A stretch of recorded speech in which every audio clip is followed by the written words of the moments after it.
And Town Board, you are live. Great. Thank you, LTV. Good morning, everyone, and welcome to the Town Board work session for June 11th, 2024. Look this way. Carol, if you could please read the roll call. Present. Present. Present. Present. Present. If we could all stand for the Pledge of Allegiance. I pledge allegiance to the flag of the United States of America and to the republic for which it stands, one nation, under God, indivisible, with liberty and justice for all. Okay, so we're back in Montauk for our second meeting. We'll open with public portion, and then we'll move on to topics. We have 3 topics to discuss today. The first is the second house restoration update, and that will be brought to us by David Lease and James Pincott. Then we'll talk about paid parking initiative in downtown Montauk by Councilmember Lease. And then amendments to Chapter 255, tree and vegetation uplighting, and that's with Assistant Town Attorney Nick Cortesitas and our Director of Code Enforcement, Kevin Cooper. That'll be followed by liaison reports, and then we have a few resolutions to do. So we have one member of the public signed up to speak. It's Flavio Bartman. Yes. If you could go to the podium there, please.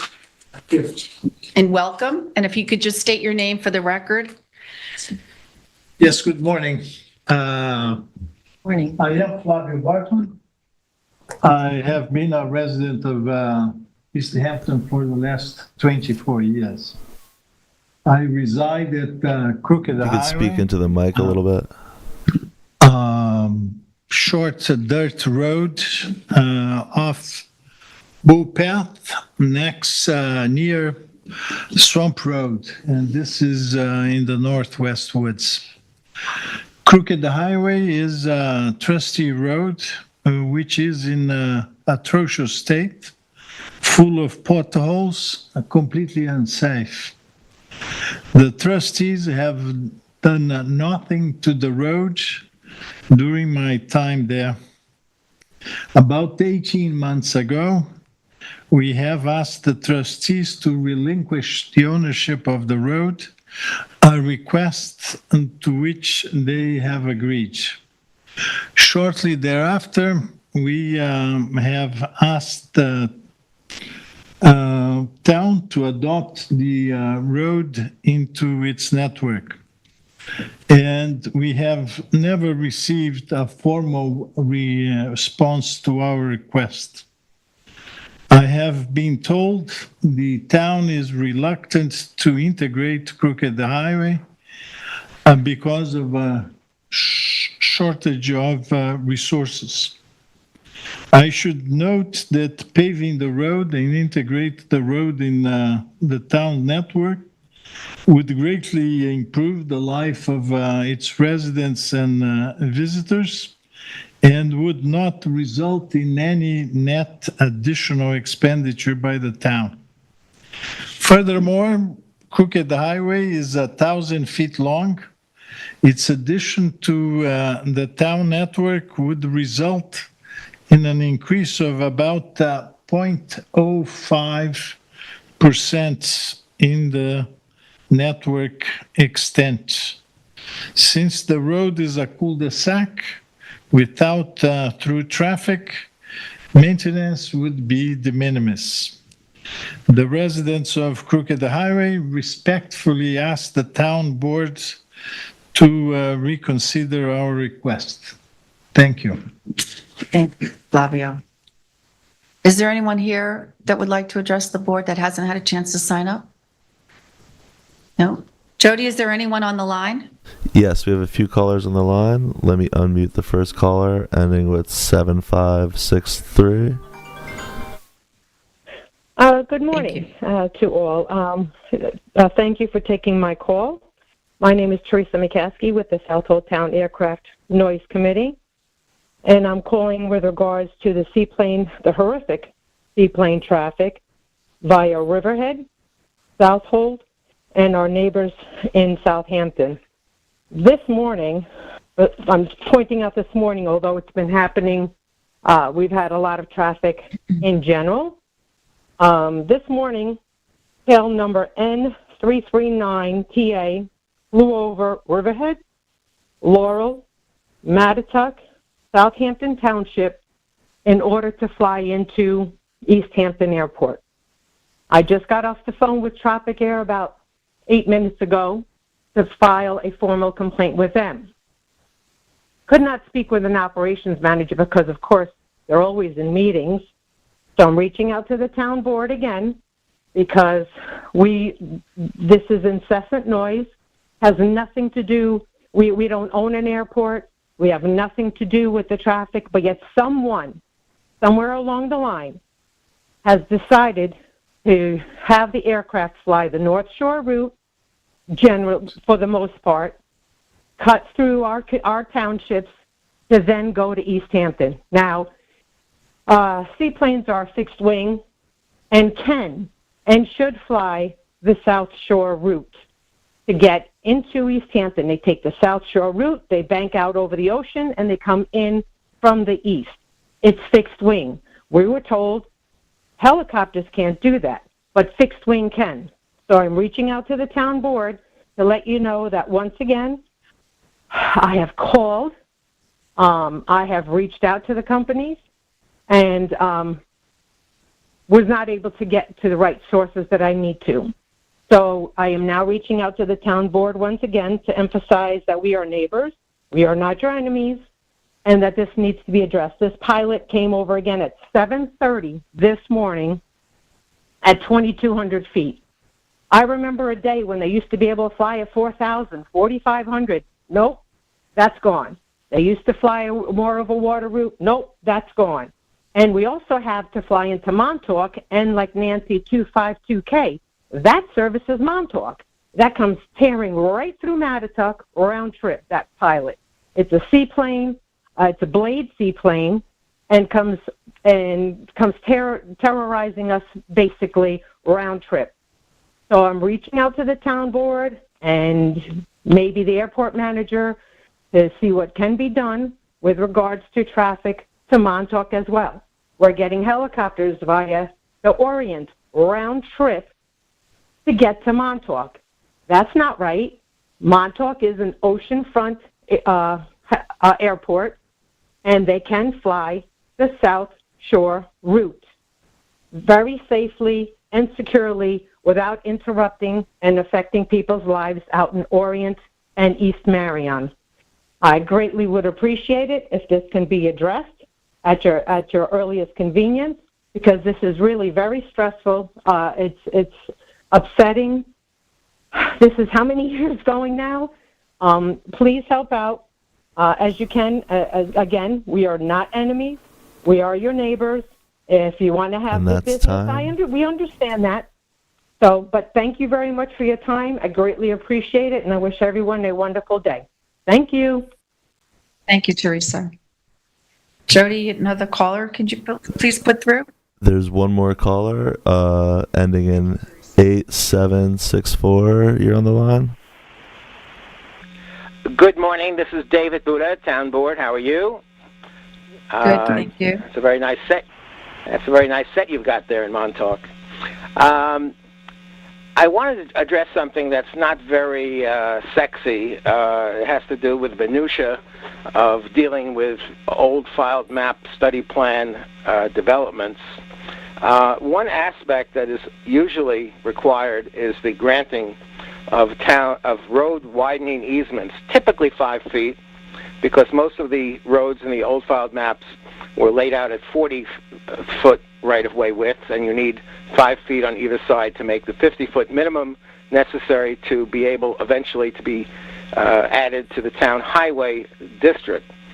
That requirement, which is usually issued as part of the road work assignment done by the town's consulting engineer, oftentimes is deferred until the very last moment, and that, I think, is a mistake and can lead into problems.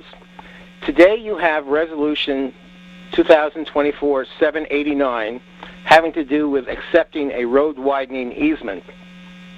In this particular instance, there are no problems that were caused by the delay, But if you take a look at the last sentence of your standard form for accepting road widening easements in the so-called urban renewal areas, it says that resolved that the grantor is to return a conformed copy of said easement to the town clerk prior to the issuance of a building permit. Well, in this instance, the building permit was issued 2.5 years ago. Again, there's no particular problem that's going to be caused by this change in the priorities, but I do think going forward, the town attorney, Rob, and the building department needs to ensure that where there are required road widening easements, that they be offered to the town, reviewed, accepted, and processed before the building permit is issued. Now, why would it matter? When you take a road widening easement, you're taking a slice. It could be 5 feet. In some instances, I know of one where there was a requirement to grant 2 10-foot wide easements on either side of a through property. That land becomes excluded from the property, needs to be deducted from the development capacity of the lot, and needs to be properly mapped so that the building setbacks are properly determined. One last comment here. I do wish the town would give thought to whether or not it's appropriate to leave it to the grantor of an easement to be the party to file the documents properly and in a timely manner, and then to return them to the town. Too often in the past, That's time. process has been overlooked, has been ignored, or has just simply not taken place. And if it were not to take place, and if the property were to be given a C of O, then that really could cause mischief, because at that point, when the property is being developed, there's often a change in ownership, and you want to make sure that your documents are recorded during the time period when the grantor is still the owner of record. Okay, that's all I have for today. Thank you very much for your time. Thank you, David. Jody, has anyone else called in? There are no other callers on the line. Okay, great. One more time, anybody want to address the board? All right, we'll move on to topics. The first topic we have is the second house restoration update. Thank you, Madam Supervisor. I am joined here by James Pincott, who's our Capital Projects Manager, and Kevin Ahern, who's also in our Capital Projects team. I'm happy to also have here our partners on the second house project, many members of the Montauk Historical Society, which is a wonderful historical society that runs multiple properties within the hamlet of Montauk, first being the national landmark of the Montauk Lighthouse, the Carl Fisher House, which there's a lot of events going on this summertime, and also Second House for multiple years, and the Indian Museum, which is on the same property. Please go to the Montauk Historical's website for looking for all their events for the upcoming season. We're joined here by the president of the Montauk Historical Society, Joe Gaviola, Jessica James, Andy Harris, both board members, and also facilities manager Jason Walter also then too. So thank you very much for participating with us today. Today, to the board members and the members of the general public, we wanted just to update on the town board's commitment to the restoration of Second House property, which is, again, the second oldest house in Montauk. It lays at the forefront of the gateway to Montauk as we enter down the hill, coming into Montauk, where actually, with the town board and Assemblyman Fred Thiel's help, we removed some of the power lines, and it's just a magnificent vista now at this time of year. Coming in is always beautiful, and sometimes it's even beautiful leaving too. I wanted to make sure that this multi-phase effort for the restoration hasn't gone without bumps in the road, but overall it does continue, and we show our commitment of the town board to the historical preservation of the town's facilities, and even more so the history of the town, which will outlast any of us in this room or watching right now. James Pincott is going to go through some of the past phases that we've worked on, and just to inform the general public about the next upcoming phase, which is imminently planned to start. And then the Historical Society, again, will start their operations as far as a museum on the property. They do offer wonderful events, craft fairs on the property, also get-togethers and fundraising efforts then too, which will continue on as the years go on, as they have the license agreement with the lease agreement with the town of East Hampton then too. With that, I will lead off to James Pincott and tell us a little bit more about what we've done in the past. We're going more forward, and we'll take questions after, if you don't mind. Is that okay? Perfect. Great. Thank you very much, Councilmember Lease. Okay, so I put together just a small presentation just to show recent history of what we've been doing there at second house, but also so it's going to pinpoint on phases 1 and phase 2, and then we'll talk a little bit about phase 3, which is obviously going to be the larger of the phases. So it is the second oldest structure in Montauk, second to the lighthouse. The property was owned by the town of East Hampton. It was a non-CPF purchase. Excuse me, I'm just going to move this a little bit. It was operated in partnership by the Montauk Historical Society under an existing license agreement. In 2017, the town retained Robert Hefner, the historical consultant, in collaboration with D.B. Bennett Engineering, to prepare a statement of work. The idea was to bring it back to an 1880s period restoration, so it'd be more fitting of what it used to be. So the project was divided into phases to help with the funding purpose. So prior to developing the statement of work, the select areas of the interior were demolished. This is to actually see if there's any rot damage inside the interior of the walls and the ceilings and such. This is under the supervision of Mr. Hefner. This is also allowed better inspection of the condition of the existing building. Many of the original elements remained preserved as outlined by Mr. Hefner's report. So phase 1. Phase 1 was bid out in 2018. This work included the removal of the 1912 East Addition and the removal of the front porch and some non-historical site elements. Phase 1 also provided foundation work and stabilization. This work started in 2018, was completed in 2019. And here I have some pictures of that work. So this first one of phase 1, this is the exposure of the interior. Like I said, the demolition that had to occur in order to get beneath and to see what the condition of the framing and other members were. If I could just add on to this, to the board, to add a little more context to the pictures. What you see the picture on the right is the original lath that was painstakingly maintained as part of the project that Bob Hefner, our aforementioned historical consultant, wanted to maintain and to hold the history of the building and the structure itself. You could see, the hand-hewed boards inside there, but it was very important to get underneath of a lot of the actual new elements to see what the old elements were and to maintain as best we can. Thank you, James. And even moving forward with phase 3, and it was as happened in phase 1 and phase 2 as well, is the removal of, for instance, more modern type of nails or other fasteners like that, and replacement with what would be more appropriate for that era. So it's another image of it with the fireplaces there, and you can see some of the old decking. So when I spoke about foundation work that occurred in phase 1 as well, this is what it looks like currently in the crawl space, and you can see the new some of the beams and supporting members there, and also obviously the block is all new. This is an image of when you expose some of the exterior, the soil moved away, and a lot of the rocks and debris that were in that crawl space area where they put the block and the supports. Okay, on to phase 2. Phase 2 was bid out in 2019. The contract was awarded in November 2019. So this statement of work included exterior restoration, including new siding, roofing, restoration, replication of doors and windows. I know if you drive by it today, you're going to look at the siding and say, well, that doesn't look very new, but as everybody knows about cedar work, that's how it ages over time. Probably only took a couple of years, and now it's been 6. So if my math's correct. Anyway. Might not be.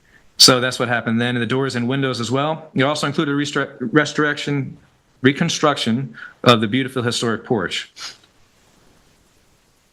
Some partitions have been added for public accessible bathroom and to restore the building to its original configuration following the removal of the 1912 East Addition. That work was completed in September 2022. See, that image there shows it clearly how it looked when it was just done. And there's images of the porch there.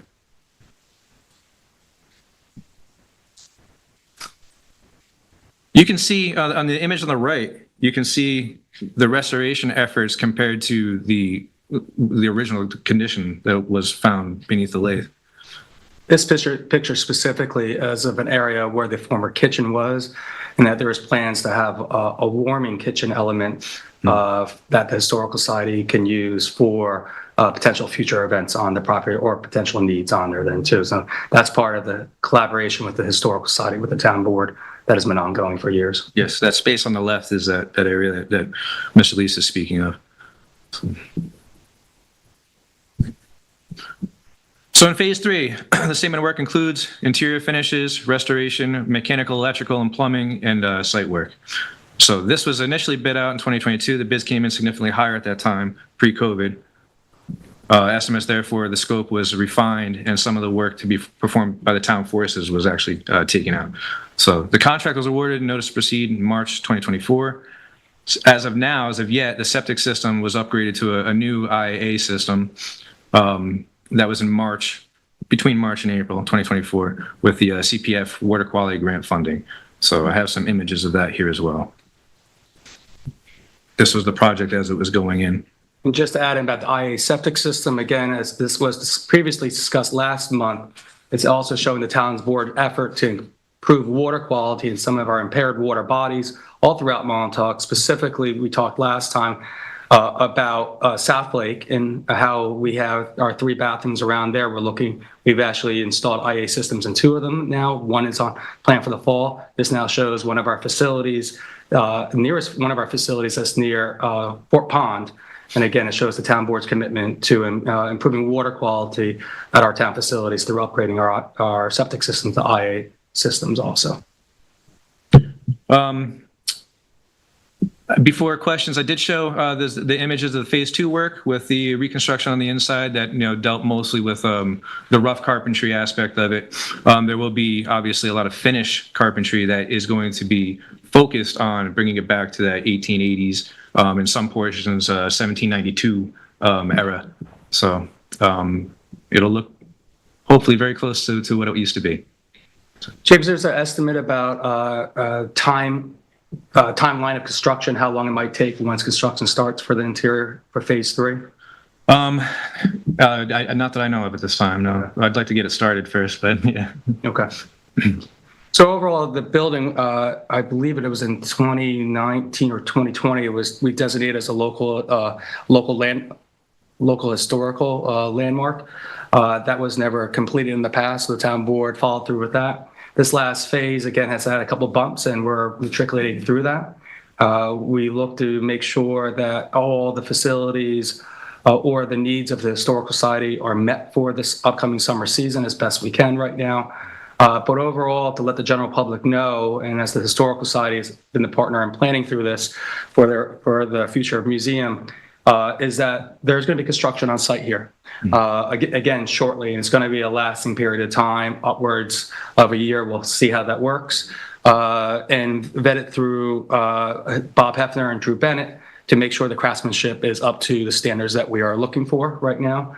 Once it is complete, we look forward to the Historical Society installing their museum as they deem appropriate there, and holding their programming.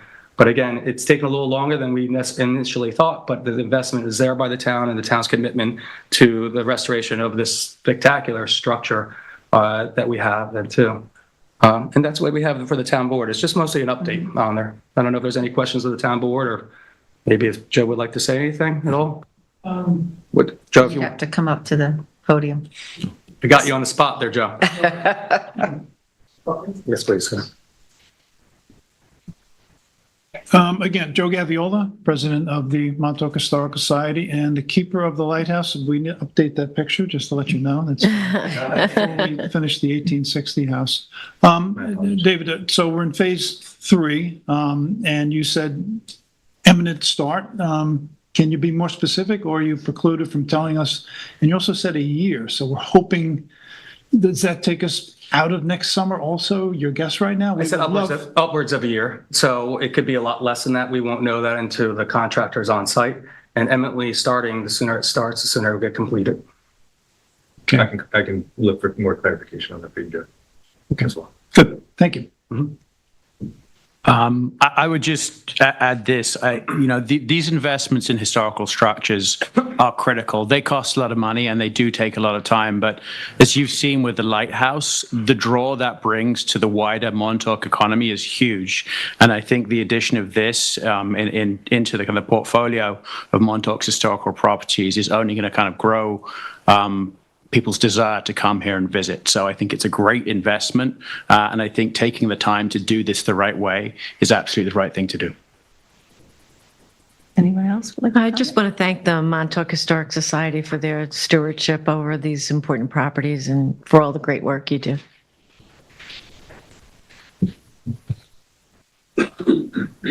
Yeah, I would just reiterate the same thanks to everybody involved. I think this is a wonderful project and can't wait to see it complete.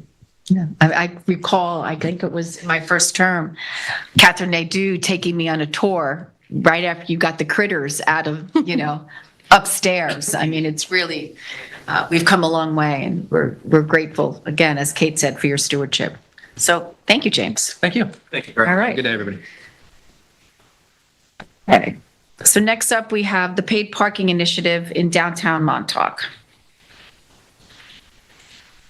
So how do we want to do this? We want to have Nancy run it for you? Would that be easier, or? I think if we can bring it up to me. Is that okay, Nancy? Is that wireless? Yeah. That'd be great.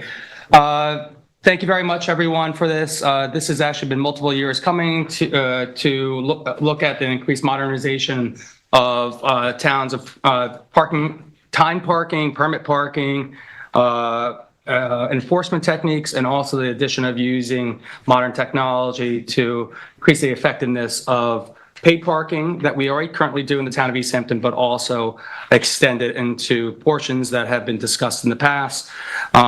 With myself, I would like to bring up John Rooney, who is the Superintendent of Parks and Recreation.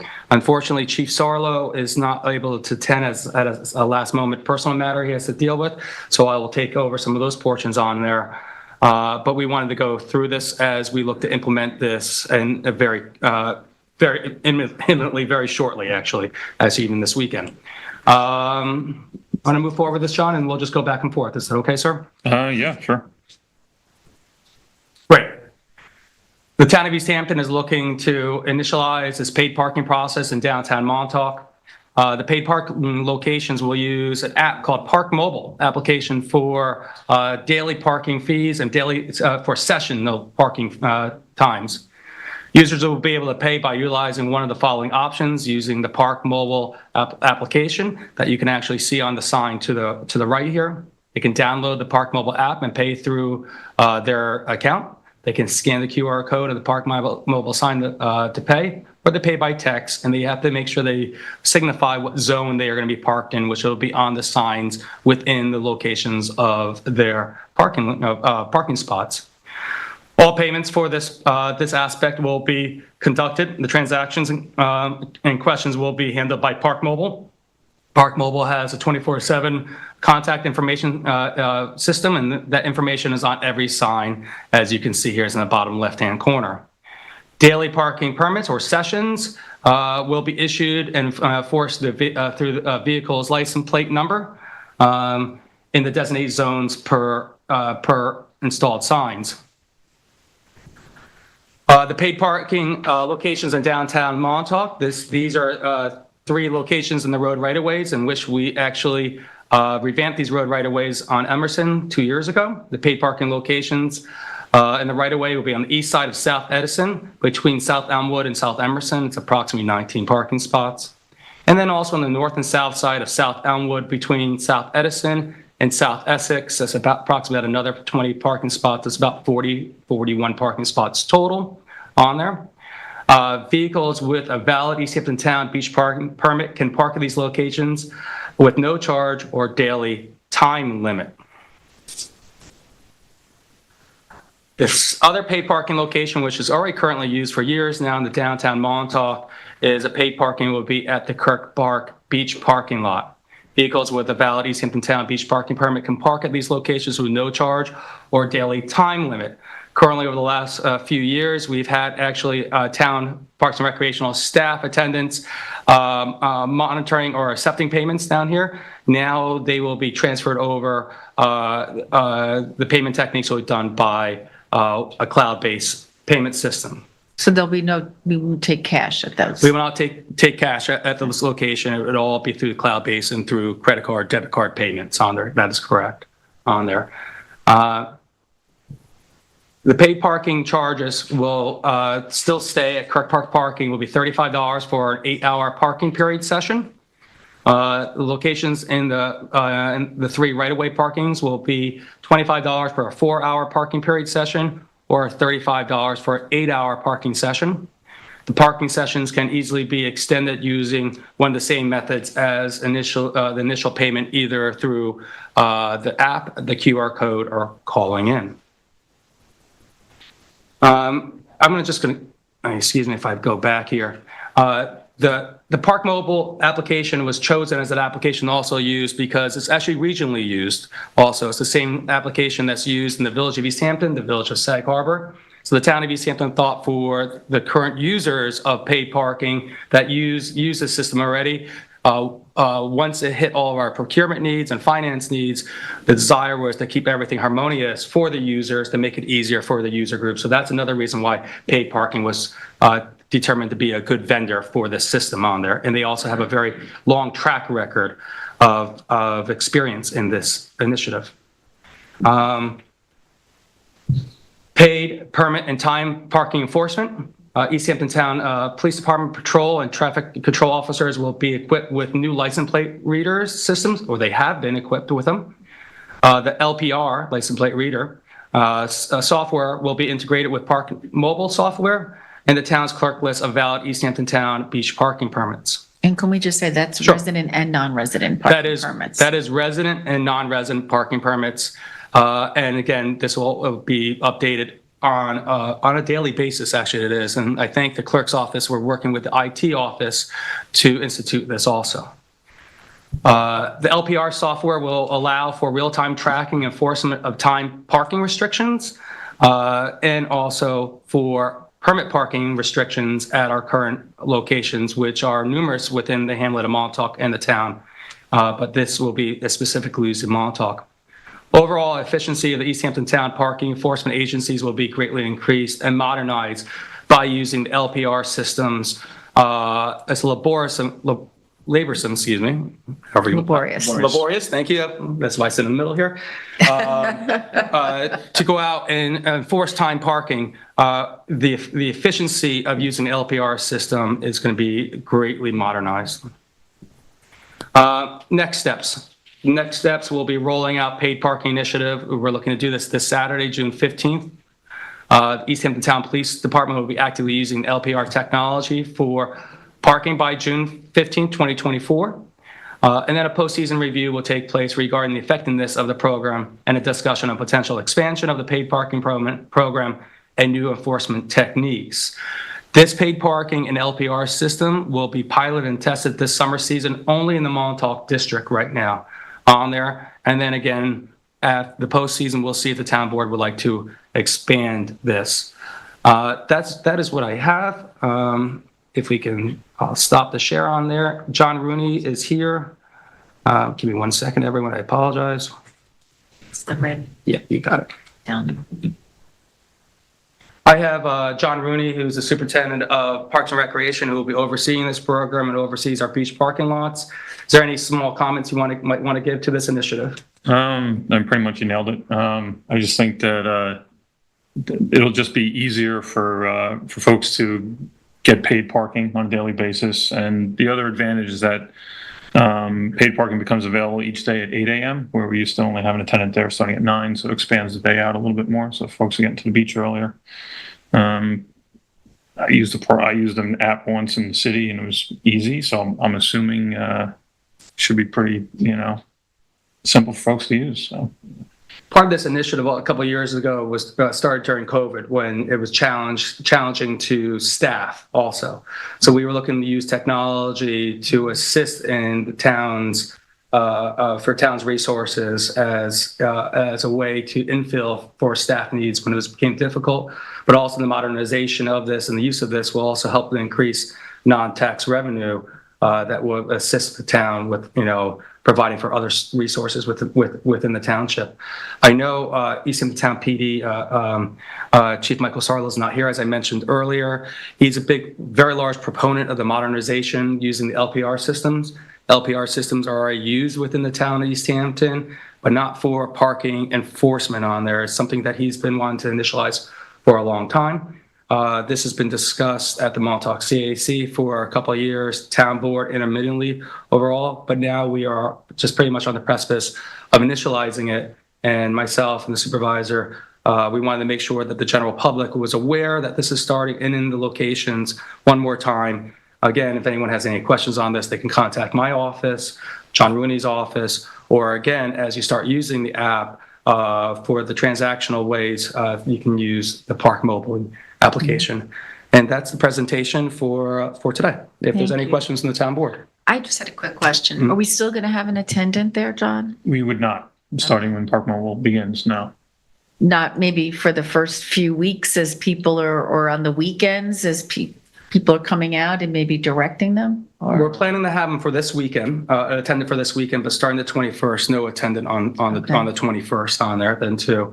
And again, that goes to overall staffing. The attendants will then be switching over to other duties or to Amagansett parking lot on there as they're needed there then too. So we'll have to push this out on social media so Sure. folks that are coming out to visit, are aware.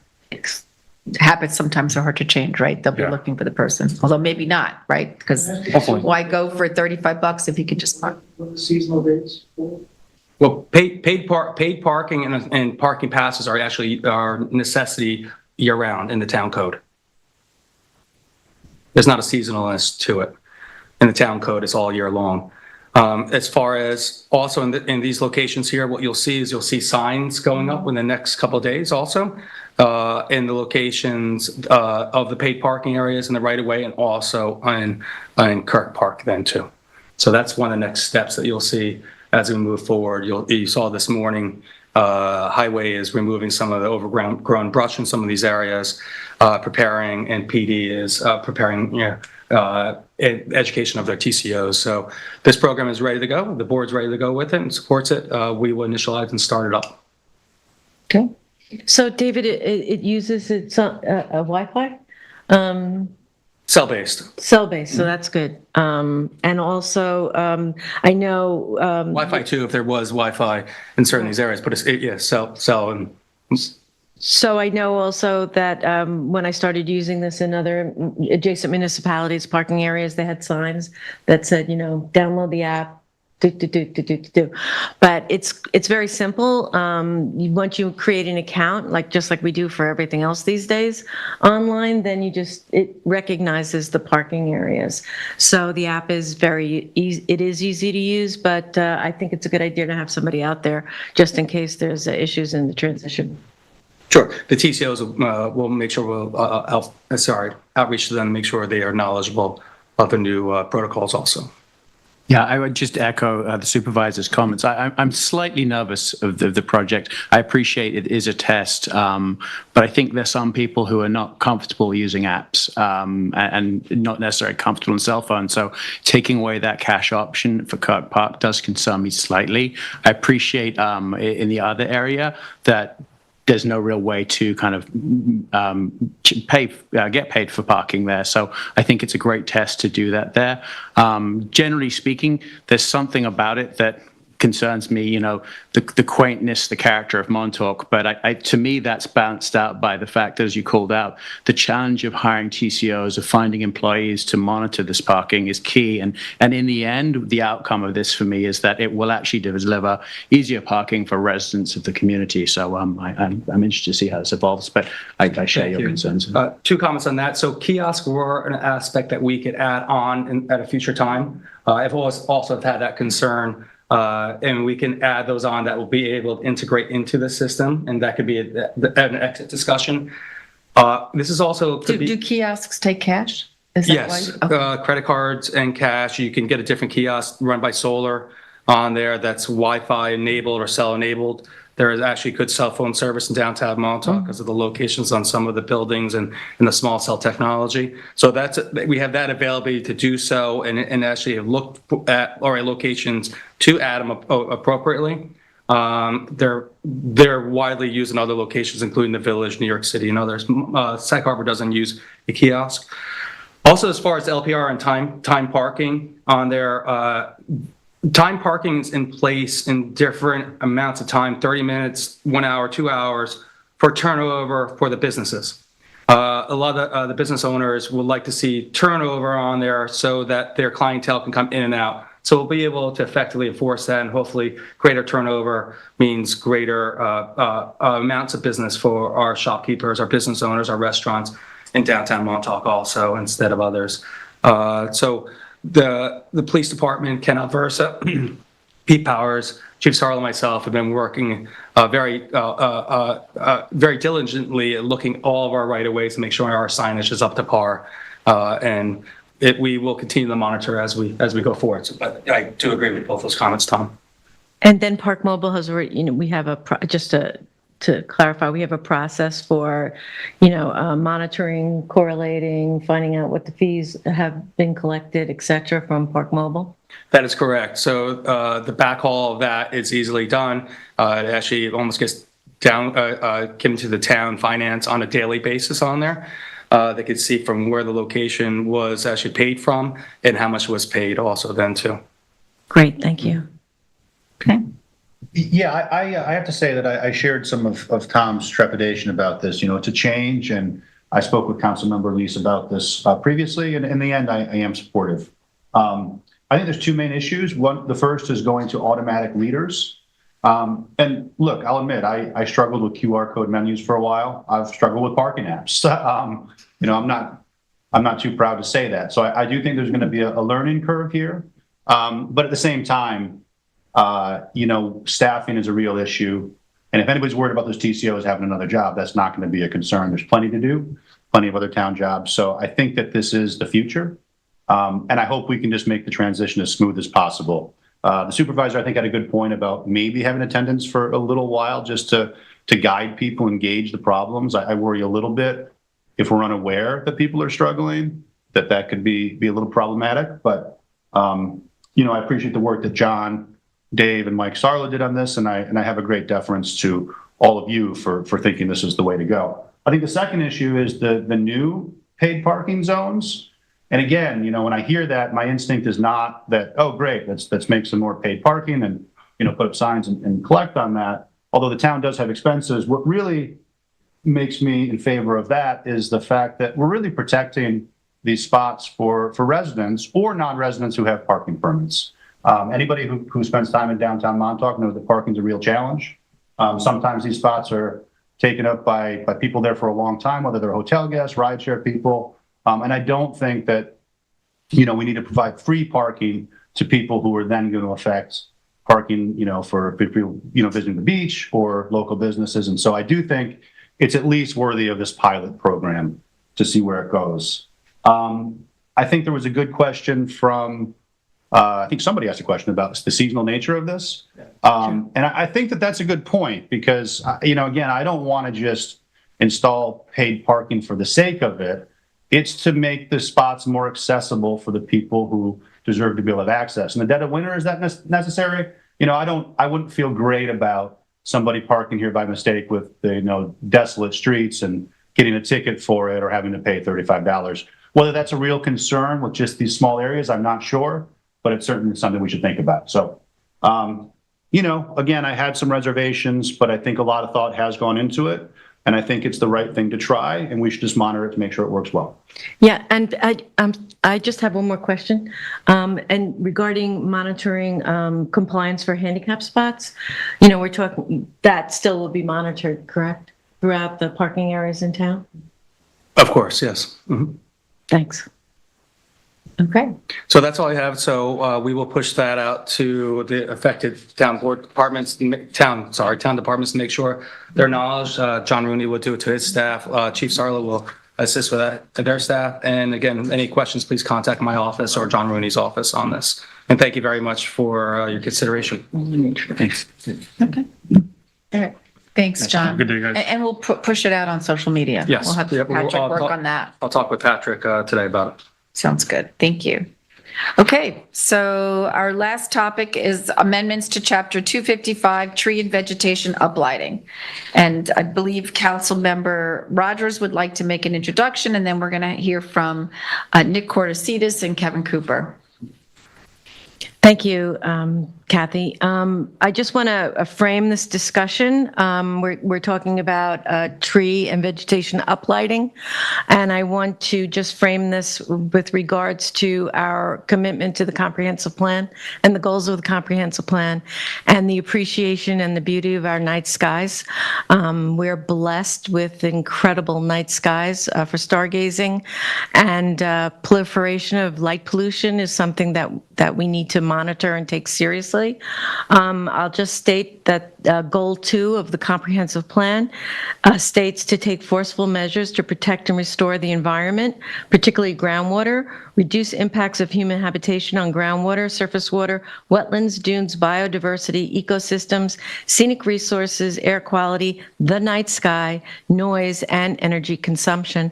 And I would just invite everyone, if they haven't already, if you're out after dark, just turn all your lights off in your house and take a look up. And I know the first time I saw that when I moved here over 20 years ago, I instantly fell in love. So part of this is to protect that goal of the comprehensive plan. Thank you, Kate. Okay, Nick, you want to get us started? Certainly. So I would, just in a nutshell, suggest that there's a pretty simple way to deal with an issue that we all agree is an issue. So the code as currently written allows for the uplighting of not only just trees, but foliage around people's property. Now, the public has come to code enforcement and suggested that this is an issue, whether it's light trespass or maybe towards your focus of dark sky compliance. So what I did was I went through the code, I looked at 255-183, general light standards, and I looked to the exceptions, and we do allow uplighting of trees. However, and this is the deficiency, it has the uplighting of both the foliage, as I've said, and trees up until 12 a.m. So then, as we like to do, we like to look at what other towns around us, what are they doing? So I looked through all the different towns, and I found that what we can do is tailor this code to only focus on the uplighting of trees. We could reduce the amount of lumens, and we could curtail the amount of time to, let's say, 11 p.m. at night instead of 12. So, and I invite everyone, even the public, to take a look at this. This is, again, 255-183, as well as respective definitions. So I don't feel tremendously obligated to go through all the modifications, but I just wanted to focus on that we're reducing what can be uplit to only trees. So I made that an amendment, a proposed amendment, and have that light fixture to be fully shielded as it's casting above the horizontal plane, and to have that extinguished by 11 p.m. And that would be 11 p.m. to dawn. Now, the code also contemplates landscape lighting, and this is for specific foliage. The largest difference being that it should not be uplit, but maybe just below the horizontal plane. And I made that a modification to the code as well. For example, adding all foliage lighting must be extinguished from 11 p.m. to dawn and cannot be directed above the horizontal plane. Right, and I would just sort of echo Councilmember Deputy Supervisor Rogers' last sentiment was we want to make sure that this is all within the scope of the code. And the purpose is to protect landowners from intrusive effects of light and glare trespass, which I think this will take care of, and to preserve the rural character and maintain and restore the beauty of the night sky. So that is in a nutshell. Thank you, Nick. I know Kevin will probably speak to the issues that many constituents have called my office on, and that is using the foliage lights with the excessive Kelvin and lumen, quite bright 75-watt bulbs, etc. And those are used from dusk to dawn. So while there was a cutoff in the code of 12 a.m. on the tree uplighting, there was nothing in the code regarding the rest of the foliage uplighting, which is now being left on all night and is causing considerable light trespass to our neighbors adjacent and across the street to these properties. Kevin, you want to just address Please. what you've heard from community members? Yeah, well, thanks for having me. I appreciate it. Thanks for listening to concerns.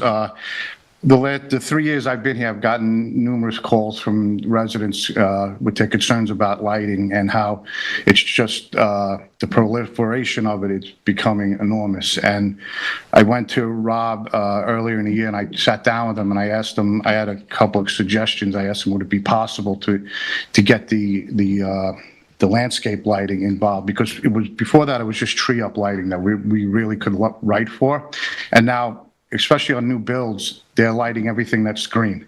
So, and it's becoming a problem. There's a couple of residents out here, new builds, that it's ridiculous. So talked to Rob and we got together and Rob came to Kate and we came up with these changes. I think it'll really be effective, especially for my people, because the old time was midnight.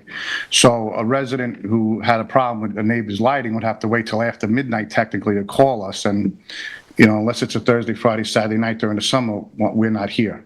So 11 o'clock during the summer, my people are still on some nights till 1 a.m., 2 a.m., and we can address it right away instead of waiting till when the lights are off. And I can't do enforcement unless I see the lights.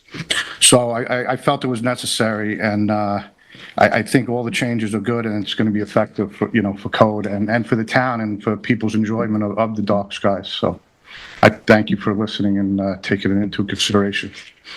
Thank you, Kevin. So I have to say, I always thought uplighting was not allowed. So I've learned something through this conversation then too, and again, that's absolutely fine. And when I've gone around, I've seen a lot of downlighting and I see uplighting, and I always have to take pause on it if it was a violation or not. So maybe I haven't done my due diligence on this in the past. I wouldn't mind even discussions. There's nothing in here that I don't disagree with.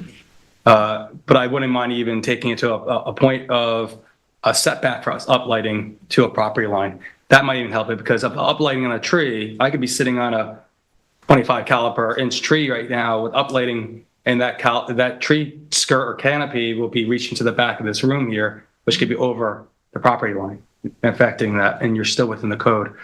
I don't mind looking at this maybe more later on or having greater discussion, but anything that's in here right now, I think it's appropriate, and I support. And again, I enjoy learning more about the code. I don't know it all, but I try my best to. No, I agree with my colleague. I mean, I support the context of this.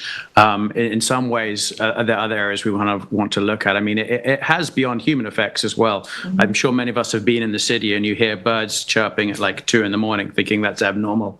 Well, this is their ecosystem, but we're actually devastating as we do this. But, there's a seasonal element to this as well. And I'm just wondering, we want to consider different hours in the darker seasons when it gets dark earlier. I mean, here last night, it was light till about 9 p.m. So you're having 2 hours of this going on. But, in winter, it's dark at 4:35 and you're going to have this for 6 hours. So maybe start it earlier in the winter would be something I would look to consider.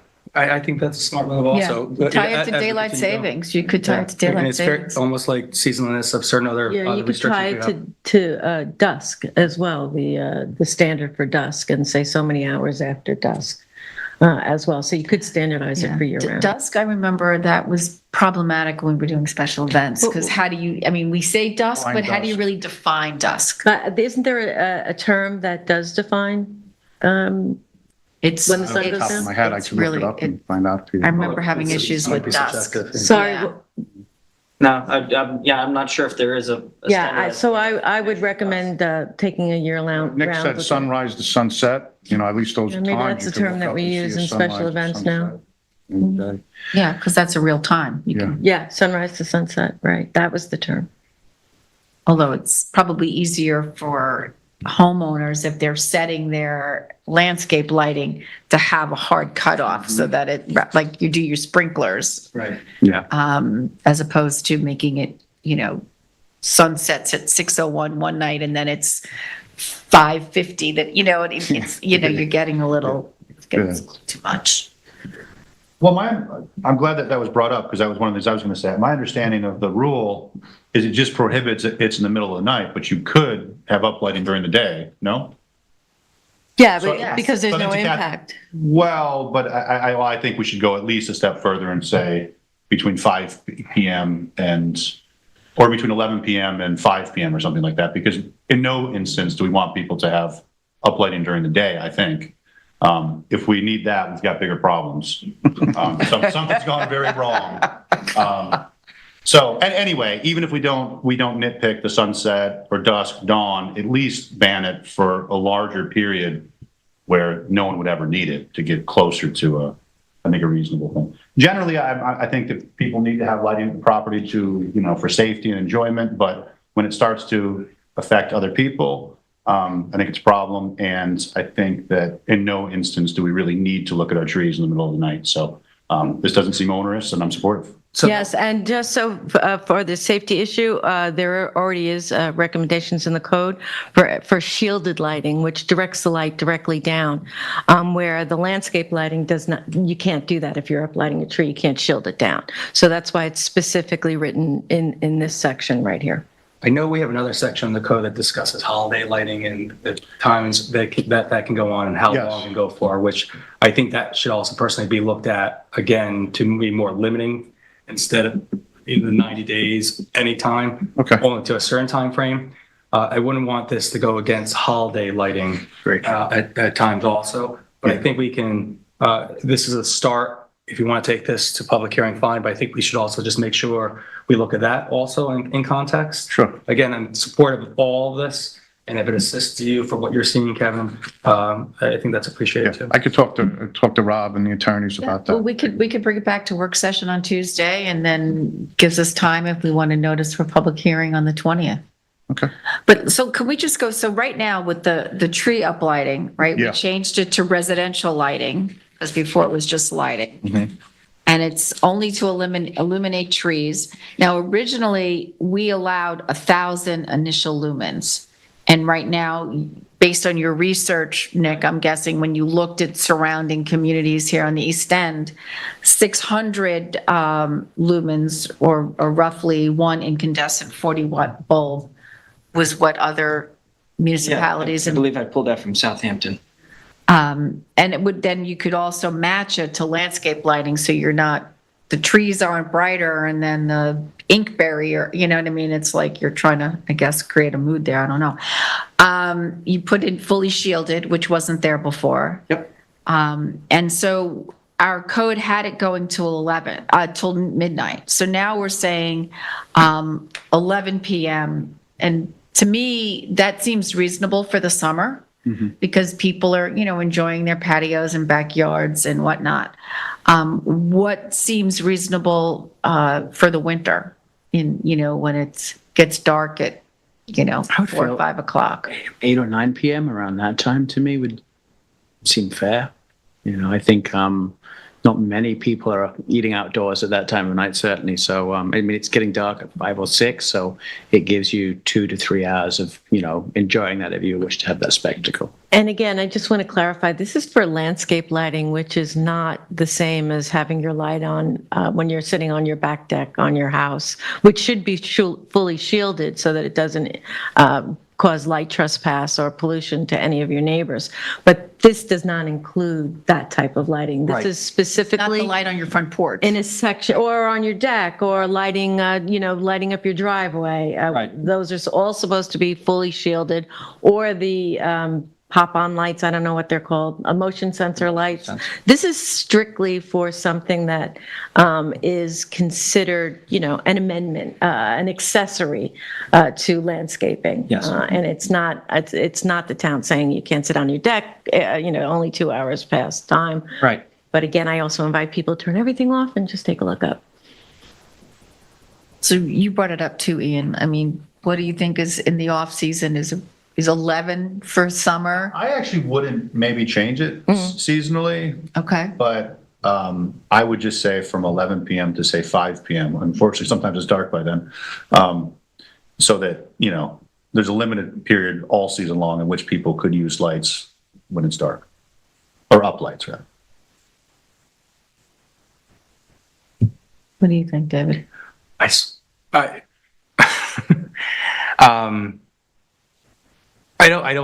agree with Ian. There's no need to be uplighting in the middle of daylight hours, but I think 5 brings you too tight. So if it's to 3, Or 4, whatever. well, even at 3, because even the dusk hours prior to sunset, we want to make sure that, if it's used for pathway lighting or such, I'm fine with that. But I do agree with potentially making a seasonal element to it. And if it is as simple as going 2 hours past sunset, that might be an easier way just to do, because sunset is a known issue by a federal. That was the term I was looking for. Every year. Yeah. So, or net by NASA. I was just gonna, I just realized that somebody could say, well, I had them turned off at 11 or midnight, but you didn't tell me when I could turn them on, so I'm gonna turn them back on at 1 a.m. So I just realized there's kind of a loophole there that we need to, either say, I feel 11 p.m. to 5 a.m. So you need a restricted time Right, frame. exactly, because it's kind of That's a it's a little open-ended. That hearing Ian talk about that I just realized that you have to be extinguished by midnight, or we're going to get it changed to 11, but it doesn't say when they could be turned back on. So somebody, if they wanted, to play games, they could say, well, I had them off by 11, but you didn't tell me when I could turn them back on, so I put them back on at 2 a.m. So. Well, but it says popped into my head. extinguished from 11 p.m. to dawn. And I think the issue is, how do we want to codify Dawn. it strictly? Or going past dawn to 3 p.m. like Mr. Lisa. I'm fine with the, I said 5, you said 3, that's Sure. good. But between dawn and 3, there's. And I think what you're talking about is like day burning, when people have their lights on during the day. Yeah. Okay. Which is a lot of people. It seems to be a thing. I don't know why. Well, probably because people aren't thinking about it. I mean, it's not malicious. Well, I think also a lot of properties aren't, during the off-season, they're not, people aren't living out there. Yeah, They're not which makes occupied. it even worse. The timers go bad, or the property managers are paying attention, nobody's noticing because they're not here. The only thing I would say about the seasonality and starting it from sunset, I mean, the sunsets here very early sometimes, and for working people, they might not be home, for 2 hours after sunset. And I don't think it's fair. I don't know what we're accomplishing with that. If somebody wants to enjoy their property in the fall at, 10 p.m., just like summer people, I'm no problem with that. Yeah. Yeah, I'm okay with the consistency of 11 o'clock. Okay. Particularly in the winter, it may be nice to actually see some outside lights. But again, just where we're talking about is strictly accessory landscape lighting. Right. Would that, someone brought up earlier, would that include pathways? Because, No, No, doesn't. okay. It's foliage. Just foliage, okay, And good. that's why it's spelled out specifically for foliage and tree uplighting. Okay. So that time frame, 11 p.m. to 3 p.m., would be for both tree up lighting and landscape lighting. And then we're looking at 600 for tree up lighting. We're looking at 600 lumens, down from 1,000. Yeah. So it's roughly a 40-watt incandescent bulb. And the same would be, so it's interesting, here it's 600, and then in the landscape lighting, it says 550, approximately a 40-watt incandescent bulb. We should probably be consistent with, Should we have them the same numbers? I think we should, I agree. because they're both approximately, one's roughly. I think approximately is a better word for code than roughly. And we'll make that 11 to 3 p.m. And then driveway stanchions located, which we're not touching. This says driveway stanchions located within 5 feet of the property line must not exceed 200 lumens, approximately 25 watts incandescent each. So that stays. That's in the code now, yes. Yeah. Now, would you want the uplighting to be 600 or the 550? Well, I think it's the, whatever correlates to the bulb wattage. We certainly don't want it to, if 1,000 lumens are a 75-watt bulb, that's super bright. I wouldn't even sit in a room with a bulb. Are you talking LED though, or are we talking I'm sorry? Are we talking LED? Are we talking incandescent lights? Because the wattage on the LEDs may be less, So you but might you can want still to get put, lumens that high. I think what's important is is to specify lumens and actually Kelvin, which is the color temperature. So you wouldn't want like blue light going up, very bright blue light that, a 5,000 Kelvin bulb or 3,000 is, I think, what we top out now, but that's not appropriate for a landscape lighting. That would be quite bright. So there are some tweaks that I think we should investigate the right terminology. So the other thing that we need to talk about is, so let's say we're going to notice this for public hearing on the 20th. What's the effective date? I don't think it's something we can expect folks, to flip a switch and it be effective upon, Good pun. acceptance by, the Department of State. We should have like a phase-in period, right? So Columbus Day or around make it then. January 1st. January 1st is always sort of easier Does that make calendar year. sense? Yeah. Okay, so Nick, when you're writing this, when you're drafting it, the effective date would be January 1, 2025. Okay. I do think that's very generous for just turning your lights off at 11. Well, you're changing bulbs. It's not, you're wired for, you've got 75 watt bulbs in all your outside landscaping. And now we're telling them they've got to go buy 40 watt bulbs. I just don't think that's that onerous. It's changing a bulb, but I understand wanting to be consistent across the board with changes. But I would ask people to turn those lights off at 11 o'clock at night now, because it's another summer of Well, the reality lights is, staring into people's houses at all night. I've seen pictures and examples. It looks like an airfield lighting.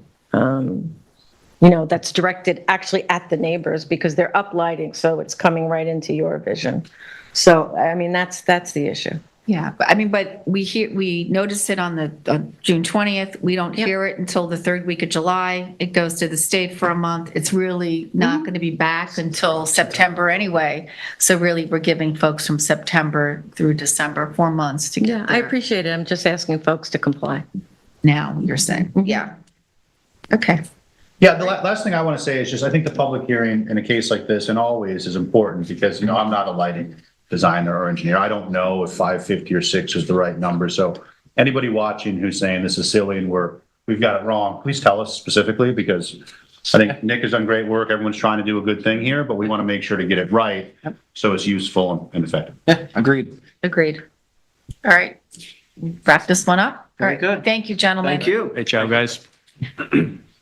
Okay, so now we will move on to liaison reports. Tom, you want to start us off? Certainly. The Amagansett Citizens Advisory Committee met last night. We discussed the senior center, reviewing kind of some of the Raleigh studies that they'd gone through. And I was explaining to them, it's a very different geographic area at 500 square miles, Raleigh to East Hampton town, which has got more limited areas for which it could potentially build a center. So just explaining some of the just misunderstandings I think that were occurring there. Additionally, someone had mentioned that the proposed center was going to be bigger than Nassau Coliseum, which I just did the research there to look. It's actually significantly less. So, and one other thing we cleared up that had been reported in the press as well, that we weren't members of the National Institute of Senior Centers. We became one in 2020, and we used their standard of excellence when designing the proposed center itself.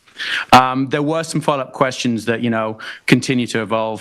There's appreciation that we've moved away from the stainless shingles, but there's some concerns about the environmental friendliness of the hardy board where we're looking at using.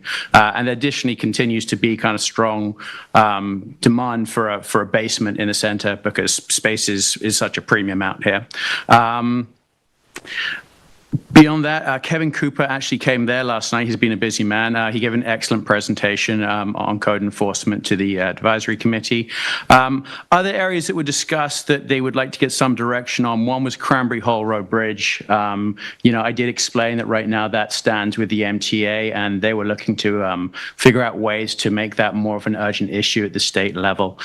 So I told them we'd be researching that. And then lastly, there was an excellent presentation done by a high school student there last night called Danny Mulligan on beach ownership rights with regards to high tide. Obviously, that's been something the town's been actively involved in the last few years, and she's kind of looking to explore it as part of her high school research project in the wider context. So, I'll look to help her utilize some town resources as she evolves that project as well. With regards to other areas, the ADU, the Accessory Dwelling Advisory Committee, will be meeting this Thursday at 11:30 a.m. Brooks Park Restoration, we met, and we will also be meeting with Scott Wilson and Rob Connolly this Thursday to review the licensing proposal and the proposed business plan for the Brooks Park Restoration. The Disabilities Advisory Committee will be meeting this Friday at noon. We will also be doing a tour of the Springs area playground facilities with regards to how we could potentially improve their ADA compliance as well. That will be occurring Friday, 10 a.m. The emergency preparedness has quite a bit going on. We're meeting this Friday, the 21st at 2 p.m. This Wednesday, we'll also be having a meeting with the state parks, along with the fire chiefs for the Montauk, Armaganted, and East Hampton districts to review the state plan for the fire management plan across 27 Napeague area. Additionally, human services. Jody, would you be able to bring up that picture now, if possible? Yep. I met with members of the Senior Center. There's a new initiative happening right now in partnership with Spring School and the Senior Center, looking to coordinate activities between the two organizations to kind of increase intergenerational knowledge sharing. This morning, we met at 8:30 at Maidstone Park Beach, and we did a litter cleanup with the people in the picture. It was a great event. Lots of interesting conversation going back and forth. And my huge thanks to members of both Spring School and the Senior Center for getting this done today. Additional updates from Human Services. There is a transportation program trip planned for Friday, June 14th to Bridgehampton Commons. Any interested seniors can contact 631-324-4443 for information or reservations. The Senior Center will be closed for Juneteenth next week. The Bridge Group will therefore be meeting Friday, June 21st in the lounge at 12:30 p.m. And then lastly, the wellness class, 60-plus wellness class at Ashwog Hall is suspended for the summer season and will resume, we're looking to be in September. This is because the building will be used for other community events throughout the summer.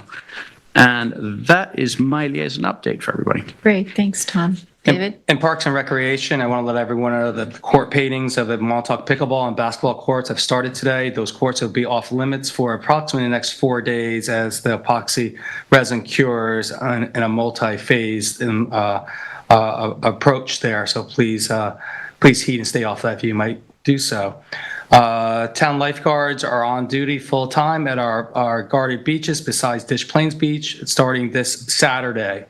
I want to congratulate East Hampton Little League for all their championship teams this past weekend. They were up at Stephen Hand's Path playing very competitively, and all the kids played very well. I'll get some more information about those championship teams shortly, but there was a turnout of about 450 people this weekend there watching the teams play, and it was great. This Thursday's Nature Preserve Committee meeting is canceled for this month. We will meet in July. For that knowledge, and I'll reserve my rights for any other information for my next liaison report for next week. Besides that, I want to let everyone know that the town of East Hampton has removed an illegally erected structure at 88 South Emerson Avenue, Montauk this morning. It's within a perpetual storm damage reduction easement area. This action follows multiple notifications to the property owner to voluntarily remove the structure. By Town Board Resolution 2024-711, authorized the necessary corrective measures. The perpetual storm damage reduction easement specifies the conditions under which sand, dunes, vegetation, and fencing may be placed in the easement area. This agreement allows for the county DEC and Army Corps of Engineers and the representatives to construct, preserve, patrol, operate, maintain, repair, rehabilitate, and replace the public beach and other erosion control and storm damage measures. Preserving our dunes and the beach systems is vital for the protecting Montauk's coastline from erosion and storm damage. The easement area plays a critical role in these efforts, and any unauthorized structures compromise its function. The town's action is a necessary step to safeguard our natural resources. The town board's resolution authorized the office of the town attorney to use all appropriate methods to ensure the removal of any illegal structures within the easement area. The town remains committed to protecting Montauk's coastal environment. I personally want to thank Rob Connolly, Jake Turner in the Town Attorney's Office, the Buildings and Grounds Department, Marine Patrol, Code Enforcement, and all other agency, and East Hampton Town PD for all, and Natural Resources for effectuating this removal of this unauthorized structure. That's all I have. Great. And we'll be sending out a press release on that when we get back to Town Hall today. Kate? Yes, thank you. First, I want to thank again CCOM for hosting, and the library, which really, when you see what's happening with with the library and the ability to broadcast from it, as we are doing, and as the happened at the presentation yesterday, I want to thank the library for all the work that they've done in this space. The renovation's quite beautiful. Yesterday, I was a part of a panel discussion on coastal resiliency hosted by CCOM in the library.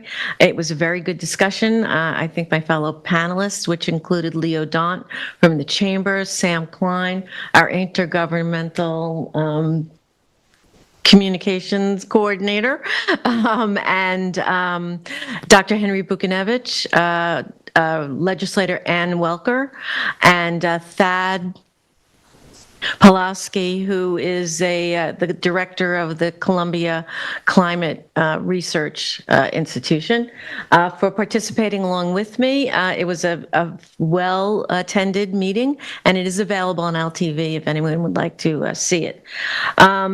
Also, the town is always looking to increase our points. We are considered under the NYSERDA's Clean Energy Community program. We're considered we have a bronze label right now.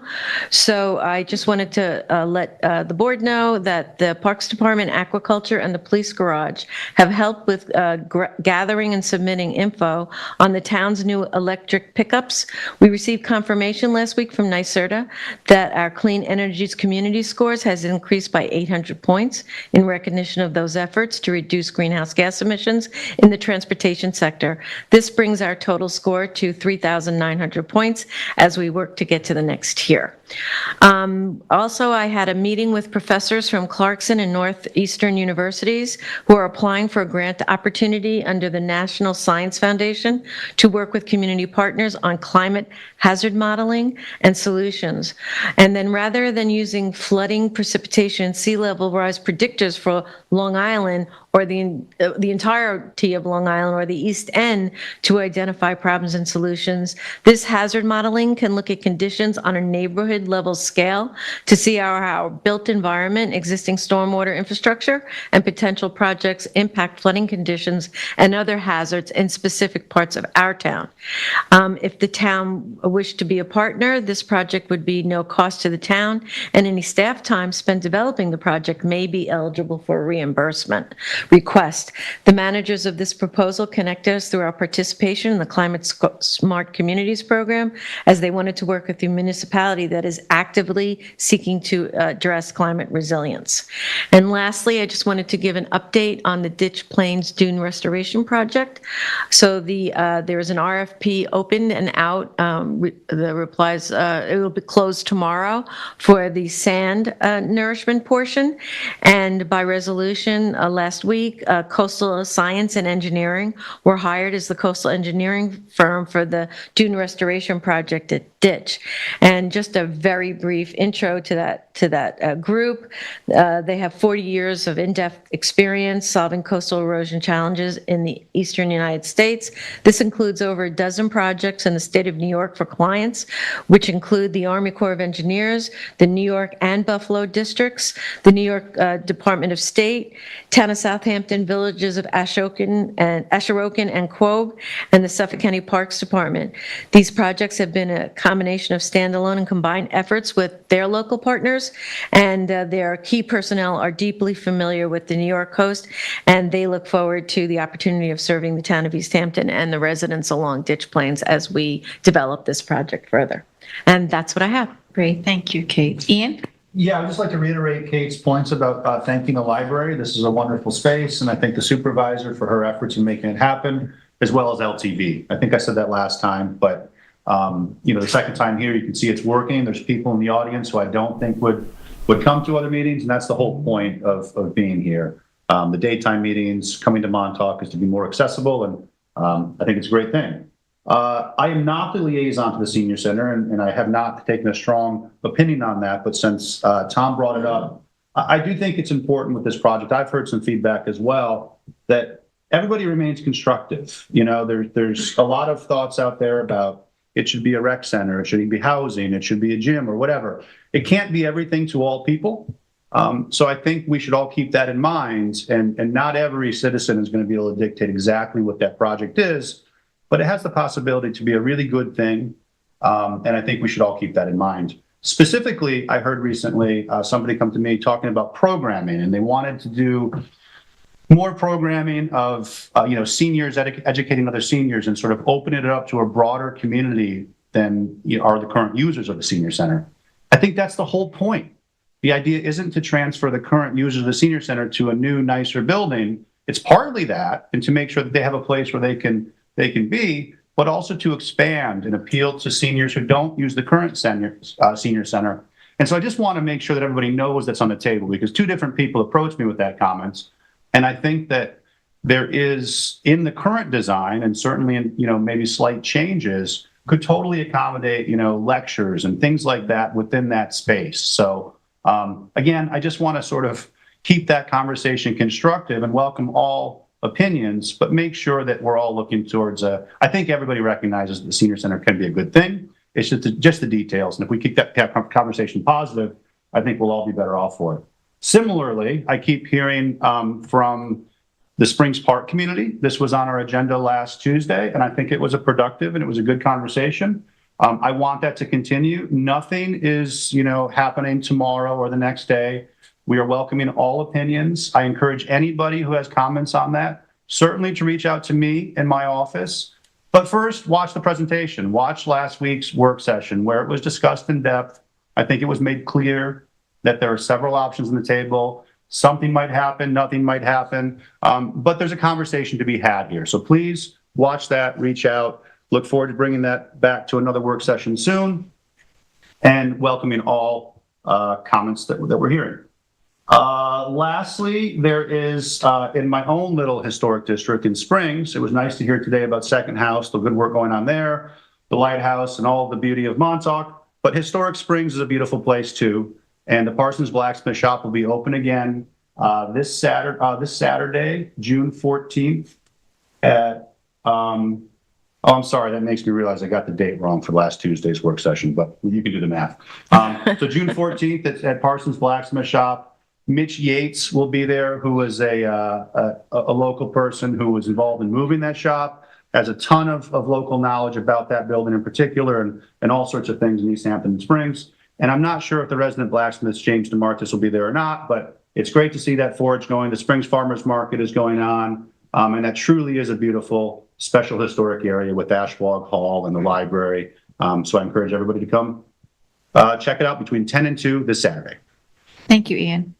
I just wanted to touch base on a couple of things. One is, we've been talking this month about the parkland legislation that we needed in order to have parkland alienation for that intersection between North Main Street, 3 Mile Harbor, and Springs Fireplace Road. And we had a special meeting in order to do the home rule request. The county passed their home rule request last Tuesday, drove it up to the state. And both the Assembly and the Senate passed the legislation. So now I guess the Senate was the first to pass it. So now, based on the rules in Albany, they need to send it on to the governor's office for approval. Our town administrator has reached out to Senator Palumbo's office to get an update on when that will take place. As I was walking out the door this morning, I got a press release from the Suffolk County Department of Health Services, and I'm just going to read it. So the Suffolk County Department of Public Works Division of Vector Control plans to treat parts of the following marshes by helicopter to control mosquito larvae. Should weather conditions prevent completion of the work, it will be continued on the next suitable day. The time and the date of the application is June 11th through June 13th from 6 a.m. to 6 p.m. The method of application is a low-altitude helicopter, granular application, and the name of the pesticide is Vectoprime FG and Altacid. Now, the areas where they specified in the town of East Hampton, it says Cedar Point County Park, partial bird. So Nat Peak, partial DEC. Beach Hampton, no, because of birds. And Accabonac Harbor is pending. So apparently they need to do more testing before they go to Accabonac. But I just wanted to get that out there because it was literally as we were walking out the door. I wanted to just give some East Hampton Town Police Department statistics for last weekend. Once again, it was a busy weekend. There were 243 events handled, including 33 medical aided cases, 10 motor vehicle accidents, 14 residential noise complaints, and 5 commercial noise complaints, but no violations were issued for the commercial noise. There were 2 DWI arrests and 23 vehicle and traffic law citations issued. It was a busy weekend, particularly here in Montauk. There was the Mighty Montauk Triathlon, Saturday morning, the Montauk Mile on Sunday morning, and the Blessing of the Fleet on Sunday evening. And according to the chief of police, it all went off smoothly. So we're grateful for everyone. There is a special meeting of the town board tomorrow at 9:30 to accept the bid for Ditch Plains. Literally, it's, I believe Kate will have a resolution to accept that bid.